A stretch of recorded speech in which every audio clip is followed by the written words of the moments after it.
সকালবেলা ঘুম থেকে উঠেই রাঁধুনিদের মাথায় একটাই টেনশন, আজকে সারাদিন খাবারের মেনুতে কি থাকবে, কি দিয়ে কি রান্না হবে।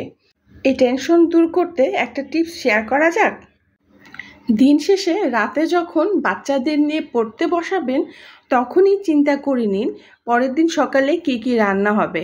সেই অনুযায়ী তরকারি, সবজি, ভাজি, শাক যা কিছু আছে কেটে কুটে ফ্রিজে রেখে দিন এবং সকালের জন্য রুটি বেলে শুকনা সুতির কাপড় দিয়ে ঢেকে ফ্রিজে রেখে দিতে পারেন।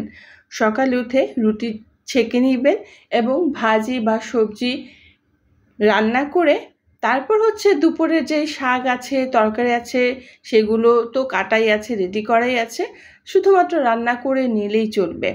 মোটামুটি কিন্তু সকাল দুপুরের কাজ অথবা রাতের কাজ গুছিয়ে নেওয়া হলো।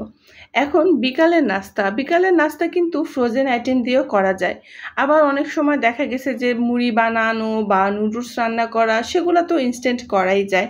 তবে ফ্রোজেন খাবার যেগুলো আমরা করে থাকি সন্ধ্যায়, সেগুলো কিন্তু আগে থেকেই রেডি করে ডিপ ফ্রিজে সংরক্ষণ করে রেখে দেওয়া যায়। ভিডিওটি ভালো লাগলে সাবস্ক্রাইব করে পাশে থাকবেন।